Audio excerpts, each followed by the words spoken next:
शांति। 18 दिसंबर 2025 के ईश्वरीय महावाक्य। पहले एक नज़र मुरली के मुख्य पॉइंट पर। बाबा ने कहा, बाबा उन बच्चों से बहुत खुश होते हैं जो सर्विस के लिए एवर रेडी रहते हैं। ज्ञान और योग से आत्मा का श्रृंगार करना ही सच्चा श्रृंगार है। पतितों को पावन बनाने की सेवा करने वाले बच्चे बाप के दिल तख्तनशीन होते हैं। लाइट का ताज कोई वास्तविक वस्तु नहीं, यह पवित्रता की निशानी है। और फिर बाबा ने कहा, साधारण जीवन में रहना है, न ऊंच न नीच, यही सच्ची वानप्रस्थ अवस्था है। कोई भी देहधारी भगवान नहीं हो सकता। भगवान सदा निराकार आत्मा है। आत्मा बिंदी स्वरूप है और परमात्मा भी बिंदी स्वरूप ज्ञान का सागर है। शिव बाबा आत्माओं की बारात को वापस ले जाने आए हैं। और फिर लास्ट में बाबा ने कहा, यह राजयोग की पढ़ाई है जिससे राजाओं का राजा बनते हैं। स्वदर्शन चक्र फिराने से पाप कटते हैं। हिंसा का इससे कोई संबंध नहीं। इस समय केवल 5 विकारों से युद्ध चल रहा है और कोई युद्ध नहीं। जितना पुरुषार्थ उतना ऊंच पद, यह कल्प कल्प की अविनाशी पढ़ाई है। और अब सुनते हैं महावाक्यों को विस्तार से। मुरली का सार। मीठे बच्चे, बेहद का बाबा आया है तुम बच्चों का ज्ञान से श्रृंगार करने। ऊंच पद पाना है तो सदा श्रृंगारे हुए रहो। प्रश्न है, किन बच्चों को देखकर बेहद का बाप बहुत खुश होते हैं? उत्तर है, जो बच्चे सर्विस के लिए एवर रेडी रहते हैं। अलौकिक और पारलौकिक दोनों बाप को पूरा फॉलो करते हैं। ज्ञान योग से आत्मा को श्रृंगारते हैं। पतितों को पावन बनाने की सेवा करते हैं। ऐसे बच्चों को देख बेहद के बाप को बहुत खुशी होती है। बाप की चाहना है मेरे बच्चे मेहनत कर ऊंच पद पाए। ओम शांति।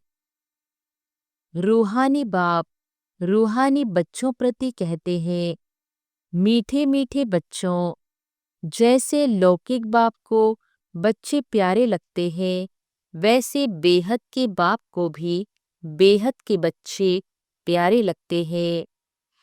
बाप बच्चों को शिक्षा सावधानी देते हैं कि बच्चे ऊंच पद पाए। यही बाप की चाहना होती है। तो बेहद के बाप की भी यह इच्छा रहती है। बच्चों को ज्ञान और योग के गहनों से श्रृंगारते हैं। तुमको दोनों बाप बहुत अच्छी रीति श्रृंगारते हैं कि बच्चे ऊंच पद पाए। अलौकिक बाप भी खुश होते हैं तो पारलौकिक बाप भी खुश होते हैं। जो अच्छी रीति पुरुषार्थ करते हैं, उन्हों को देखकर गाया भी जाता है, फॉलो फादर। तो दोनों को फॉलो करना है। एक है रूहानी बाप, दूसरा फिर यह है अलौकिक फादर। तो पुरुषार्थ कर ऊंच पद पाना है। तब जब भट्टी में थे तो सबका ताज सहित फोटो निकाला गया था।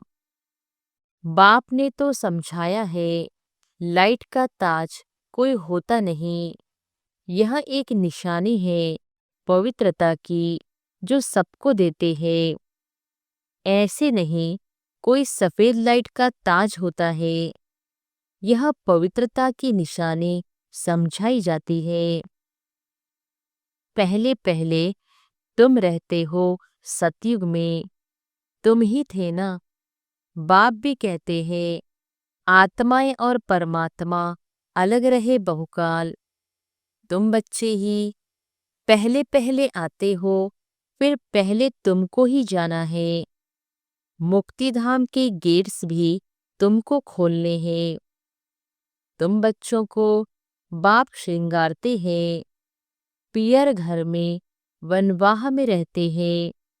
इस समय तुमको भी साधारण रहना है, न ऊंच न नीच। बाप भी कहते हैं साधारण तन में प्रवेश करता हूँ।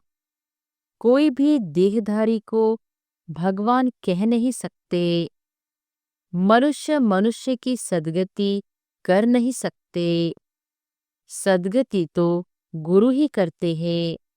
मनुष्य 60 वर्ष के बाद वानप्रस्थ लेते हैं, फिर गुरु करते हैं। यह भी रस्म अभी की है जो फिर भक्ति मार्ग में चलती है। आजकल तो छोटे बच्चे को भी गुरु करा देते हैं। भला वानप्रस्थ अवस्था नहीं है, परंतु अचानक मौत तो आ जाता है ना, इसलिए बच्चों को भी गुरु करा देते हैं। जैसे बाप कहते हैं तुम सभी आत्माएं हो, हक है वर्षा पाने का। वह कह देते हैं गुरु बिगर ठौर नहीं पाएंगे, अर्थात ब्रह्म में लीन नहीं होंगे।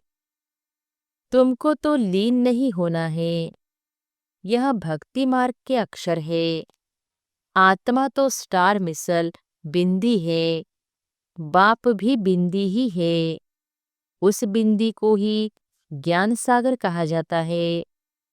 तुम भी छोटी आत्मा हो, उसमें सारा ज्ञान भरा जाता है। तुम फुल ज्ञान लेते हो, पास विद ऑनर होते हैं ना। ऐसे नहीं कि शिवलिंग कोई बड़ा है। जितनी बड़ी आत्मा है उतना ही परम आत्मा है। आत्मा परम धाम से आती है पाड़ बजाने। बाप कहते हैं मैं भी वहां से आता हूँ, परंतु मुझे अपना शरीर नहीं है। मैं रूप भी हूँ, बसंत भी हूँ। परम आत्मा रूप है, उनमें सारा ज्ञान भरा हुआ है। ज्ञान की वर्षा बरसाते हैं तो सभी मनुष्य पाप आत्मा से पुण्य आत्मा बन जाते हैं। बाप गति सद्गति दोनों देते हैं। तुम सद्गति में जाते हो, बाकी सब गति में अर्थात अपने घर में जाते हैं। वह है स्वीट होम। आत्मा ही इन कानों द्वारा सुनती है। अब बाप कहते हैं मीठे मीठे सिकिलधे बच्चों, वापस जाना है। उसके लिए पवित्र जरूर बनना है। पवित्र बनने बिगर कोई भी वापस जा न सके। मैं सबको ले जाने आया हूँ। आत्माओं को शिव की बारात कहते हैं। अब शिव बाबा शिवालय की स्थापना कर रहे हैं, फिर रावण आकर वैश्यालय स्थापन करते हैं। वाम मार्ग को वैश्यालय कहा जाता है। बाबा के पास बहुत बच्चे हैं जो शादी करके भी पवित्र रहते हैं। सन्यासी तो कहते हैं यह हो नहीं सकता जो दोनों इकट्ठे रह सके। यहाँ समझाया जाता है इसमें आमदनी बहुत है। पवित्र रहने से 21 जन्मों की राजधानी मिलती है, तो एक जन्म पवित्र रहना कोई बड़ी बात थोड़ी है। बाप कहते हैं तुम कामचिता पर बैठ बिल्कुल ही काले बन गए हो। कृष्ण के लिए भी कहते हैं गोरा और सांवरा, श्याम, सुंदर। यह समझानी इस समय की है। कामचिता पर बैठने से सांवरे बन गए, फिर उनको गांव का छोरा भी कहा जाता है। बरोबर था ना। कृष्ण तो हो न सके। इनके ही बहुत जन्मों के अंत में बाप प्रवेश कर गोरा बनाते हैं। अभी तुमको एक बाप को ही याद करना है। बाबा आप कितने मीठे हैं, कितना मीठा वर्षा आप देते हैं। हमको मनुष्य से देवता मंदिर लायक बनाते हो। ऐसे ऐसे अपने से बातें करनी है, मुख से कुछ बोलना नहीं है। भक्ति मार्ग में आप माशूक को कितना याद करते आए हैं। अभी आप आकर मिले हो। बाबा, आप तो सबसे मीठे हो। आपको हम क्यों नहीं याद करेंगे। आपको प्रेम का, शांति का सागर कहा जाता है। आप ही वर्षा देते हो, बाकी प्रेरणा से कुछ भी मिलता नहीं है। बाप तो सम्मुख आकर तुम बच्चों को पढ़ाते हैं। यह पाठशाला है ना। बाप कहते हैं, मैं तुमको राजाओं का राजा बनाता हूँ। यह राजयोग है। अभी तुम मूल वतन, सूक्ष्म वतन, स्थूल वतन को जान गए हो। इतनी छोटी आत्मा कैसे पाठ बजाती है भी बना बनाया। इनको कहा जाता है अनादि अविनाशी वर्ल्ड ड्रामा। ड्रामा फिरता रहता है, इसमें संशय की कोई बात नहीं।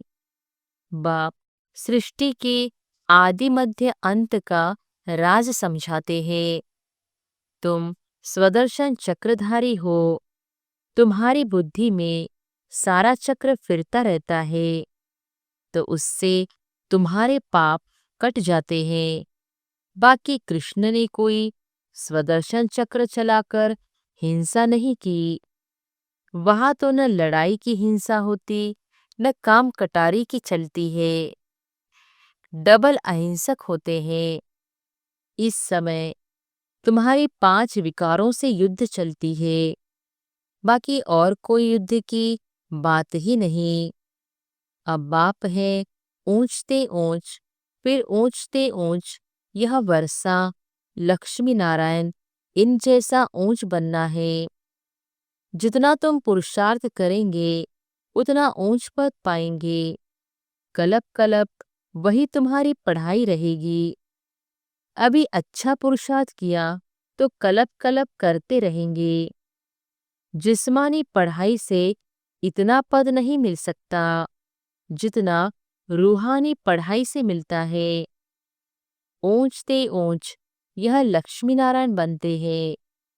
यह भी है तो मनुष्य, परंतु दैवी गुण धारण करते हैं, इसलिए देवता कहा जाता है।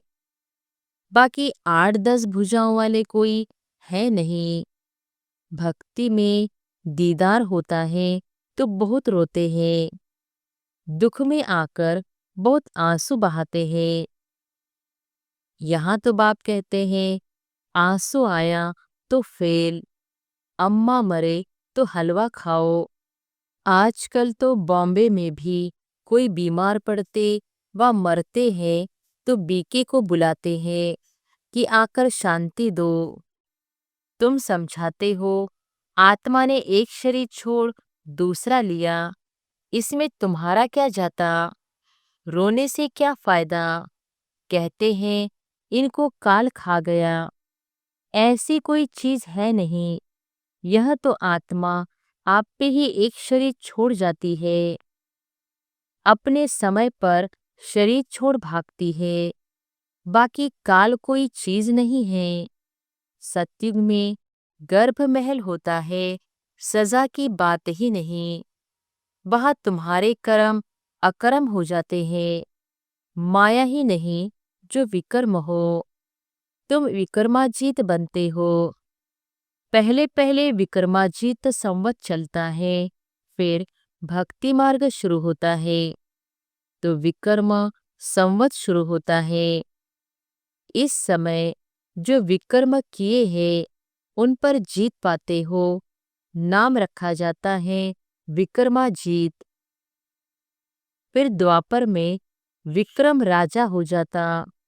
विक्रम करते रहते हैं। सुई पर अगर कट चढ़ी हुई होगी तो चुंबक खींचेगा नहीं। जितना पापों की कट उतरती जाएगी तो चुंबक खींचेगा। बाप तो पूरा प्योर है, तुमको भी पवित्र बनाते हैं योग बल से। जैसे लौकिक बाप भी बच्चों को देख खुश होते हैं ना, बेहद का बाप भी खुश होता है बच्चों की सर्विस पर। बच्चे बहुत मेहनत भी कर रहे हैं, सर्विस पर तो हमेशा एवर रेडी रहना है। तुम बच्चे हो पतितों को पावन बनाने वाले, ईश्वरीय मिशन। अभी तुम ईश्वरीय संतान हो, बेहद का बाप है और तुम सब बहन भाई हो। बस और कोई संबंध नहीं। मुक्ति धाम में है ही बाप और तुम आत्माएं, भाई भाई। फिर तुम सतयुग में जाते हो तो वहां एक बच्चा, एक बच्ची। बस यहाँ तो बहुत संबंध होते हैं, चाचा, काका, मामा आदि। मूल वतन तो है ही स्वीट होम, मुक्ति धाम। उसके लिए मनुष्य कितना यज्ञ तप आदि करते हैं, परंतु वापिस तो कोई भी जा न सके। गपोड़े बहुत मारते रहते हैं। सर्व का सद्गति दाता तो है ही एक, दूसरा न कोई। अभी तुम हो संगम युग पर, यहाँ है ढेर मनुष्य। सतयुग में तो बहुत थोड़े होते हैं, स्थापना फिर विनाश होता है। अभी अनेक धर्म होने कारण कितना हंगामा है। तुम 100% साल्वेंट थे, फिर 84 जन्मों के बाद 100% इंसॉल्वेंट बन पड़े हो। अब बाप आकर सबको जगाते हैं, सब जागो, सतयुग आ रहा है। सत्य बाप ही तुमको 21 जन्मों का वर्षा देते हैं। भारत ही सचखंड बनता है, बाप सचखंड बनाते हैं। झूठ खंड फिर कौन बनाते हैं? 5 विकारों रूपी रावण। रावण का कितना बड़ा बुत बनाते हैं, फिर उसको जलाते हैं, क्योंकि यह है नंबर 1 दुश्मन। मनुष्यों को यह पता नहीं है कि कब से रावण का राज्य हुआ है।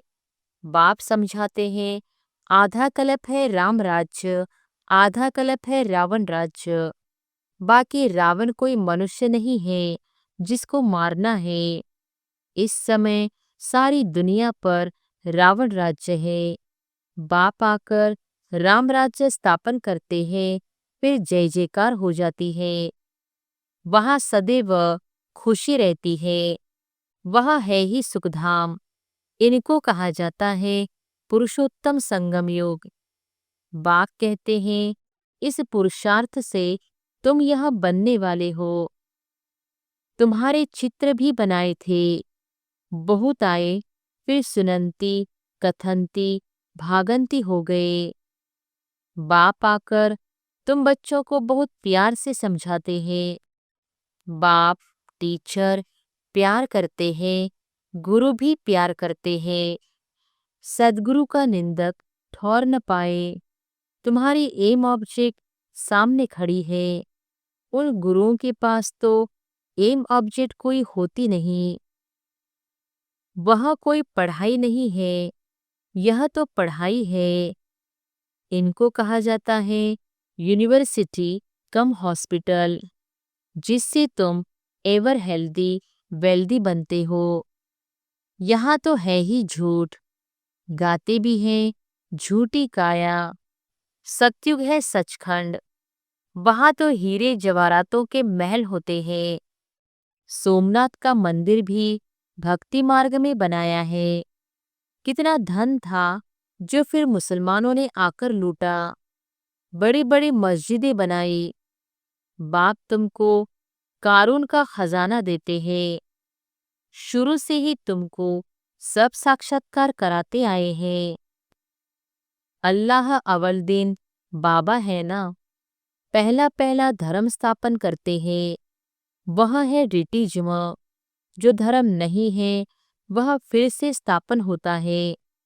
सब जानते हैं प्राचीन सतयुग में इन्हों का ही राज्य था, उनके ऊपर कोई नहीं। डीटी राज्य को ही पैराडाइज कहा जाता है। अभी तुम जानते हो, फिर औरों को बताना है। सबको कैसे पता पड़े, जो फिर ऐसा कोई उल्हाना न दे कि हमको पता ही नहीं पड़ा। तुम सबको बतलाते हो, फिर भी बाप को छोड़कर चले जाते हैं। यह हिस्ट्री मस्ट रिपीट। बाबा के पास आते हैं तो बाबा पूछते हैं, आगे कभी मिले हो? कहते हैं, हाँ बाबा, 5000 वर्ष पहले हम मिलने आए थे, बेहद का वर्षा लेने आए थे। कोई आकर सुनते हैं, कोई को साक्षात्कार होता है, ब्रह्मा का तो वह याद आता है। फिर कहते हैं, हमने तो यही रूप देखा था। बाप भी बच्चों को देख खुश होते हैं। तुम्हारी अविनाशी ज्ञान रत्नों से झोली भरती है ना। यह पढ़ाई है। 7 दिन का कोर्स लेकर फिर भले कहाँ भी रहे, मुरली के आधार पर चल सकते हैं।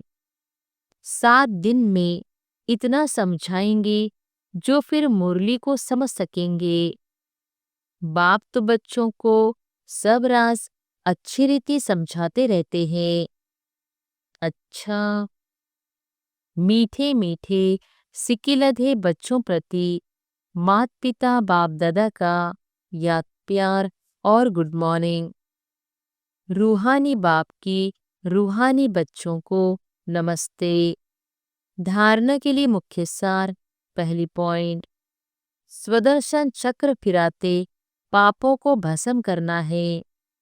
रूहानी पढ़ाई से अपना पद श्रेष्ठ बनाना है। किसी भी परिस्थिति में आंसू नहीं बहाने हैं। दूसरी पॉइंट, यह वानप्रस्थ अवस्था में रहने का समय है, इसलिए वनवाह में बहुत सावधान रहना है। न बहुत ऊंच न बहुत नीच। वापस जाने के लिए आत्मा को संपूर्ण पावन बनाना है। वरदान है, सदा मोल्ड होने की विशेषता से संपर्क और सेवा में सफल होने वाले सफलता मूर्त भव। सदा मोल्ड होने की विशेषता से संपर्क और सेवा में सफल होने वाले सफलता मूर्त भव। जिन बच्चों में स्वयं को मोल्ड करने की विशेषता है, वह सहज ही गोल्डन एज के स्टेज तक पहुंच सकते हैं।